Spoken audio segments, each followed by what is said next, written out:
Voyons maintenant le démontage du bas moteur. La première opération consiste à déposer les accessoires équipant le moteur, poulie du vilebrequin et volant moteur compris.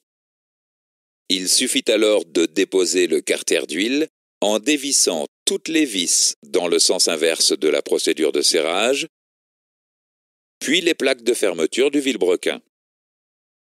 La dernière opération avant la dépose du vilebrequin consiste à déposer la plaque anti-émulsion, puis la pompe à huile.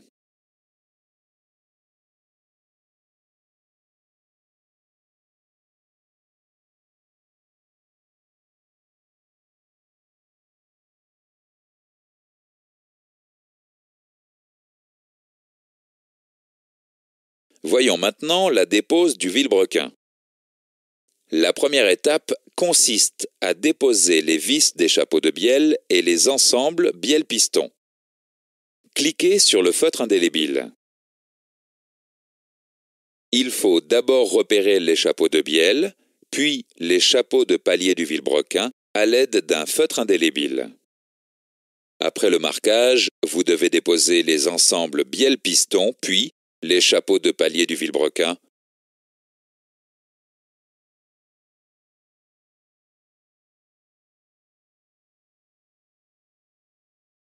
Et enfin, le vilebrequin. Une fois le vilebrequin déposé, il faut repérer chaque coussinet du vilebrequin car la classe peut varier selon les paliers.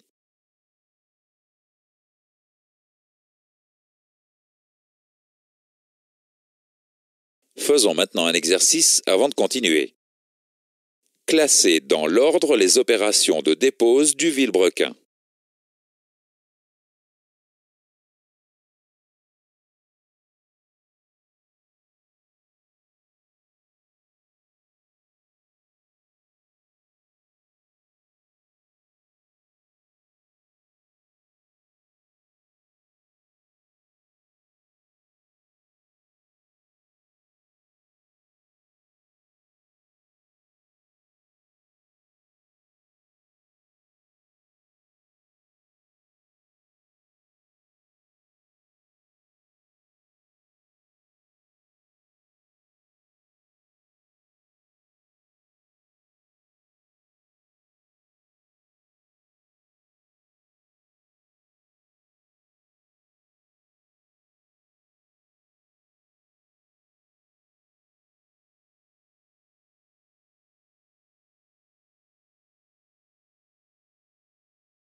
Dans ce chapitre, nous avons vu les points suivants.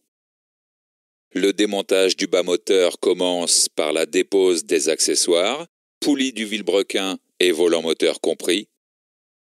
Pour déposer le vilebrequin, il faut déposer les vis des chapeaux de bielle et les ensembles bielle-piston.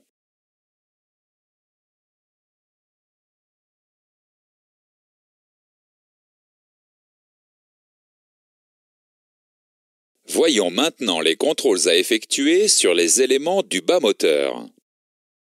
Les contrôles à effectuer sont les suivants. Les signes de corrosion, grippage sur l'ensemble des pièces démontées. Les fissures sur le vilebrequin. Les rainures sur les parties tournantes du vilebrequin. Les rainures ou traces de surchauffe sur les paliers et coussinets. Les marques de surchauffe ou de rayures sur les pistons et les déformations des bielles. Contrôlons maintenant le carter cylindre. Le carter cylindre doit systématiquement être nettoyé avant toute opération. Cliquez sur l'outil de mesure. Les contrôles à effectuer sont les suivants. Mesurer le diamètre nominal de chaque cylindre. Mesurer l'ovalisation de chaque cylindre.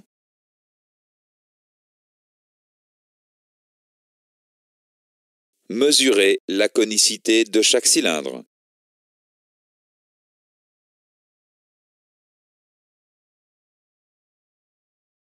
Vous devez utiliser les instruments de mesure appropriés et réaliser les mesures en 3 points du cylindre suivant 2 directions. Vous devez dans tous les cas vous reporter à la documentation technique. Contrôlons maintenant les ensembles bielle-piston. Les ensembles bielle-piston doivent être nettoyés systématiquement avant toute opération. Vous devez réaliser les contrôles suivants. Mesurer le diamètre nominal de chaque piston. Mesurer le jeu de coupe des segments sur certaines motorisations. Mesurer les jeux entre les segments et les gorges du piston. Mesurer l'anthrax entre la tête et les pieds de bielle. Mesurer le diamètre nominal des pieds et des têtes de bielle. Et mesurer le diamètre extérieur de l'axe du piston ou le diamètre intérieur du trou d'axe de piston. Vous devez utiliser les instruments de mesure appropriés. Vous devez dans tous les cas vous reporter à la documentation technique.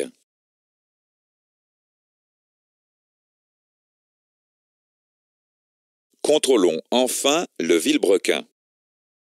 Le vilebrequin doit être nettoyé systématiquement avant toute opération. Cliquez sur chaque instrument de mesure clignotant. Vous devez réaliser les contrôles suivants. Mesurer le diamètre nominal des manetons et des tourillons du vilebrequin.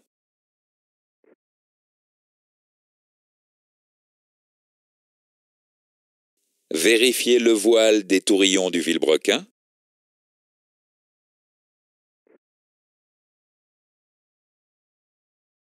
Mesurer la pente des tourillons du vilebrequin. Enfin, mesurer l'ovalisation sur les manetons du vilebrequin. Vous devez utiliser les instruments de mesure appropriés. Vous devez dans tous les cas vous reporter à la documentation technique.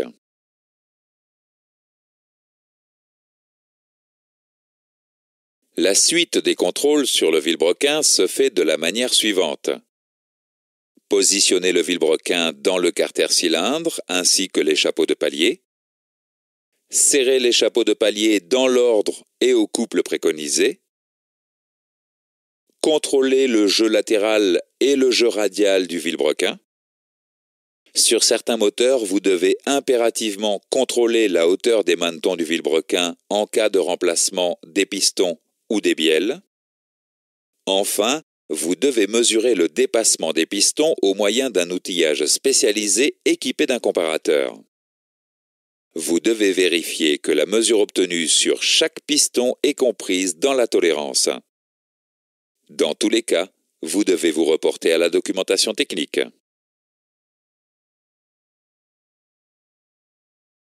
Faisons maintenant quelques exercices avant de continuer. Quels coussinets peuvent être remontés?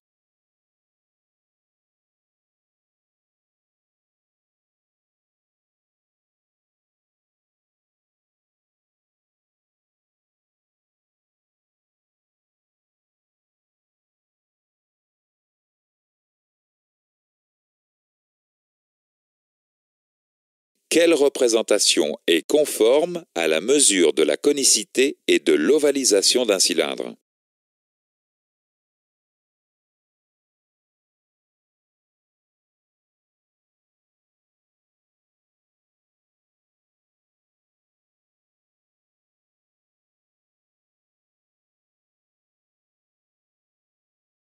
Dans ce chapitre, nous avons vu les points suivants.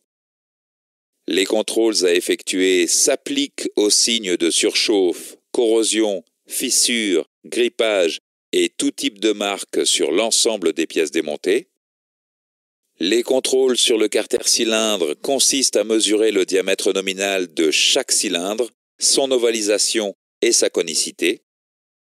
Les contrôles sur les pistons consistent à mesurer leur diamètre nominal, le diamètre nominal des têtes et pieds de bielle et le diamètre de l'axe de piston.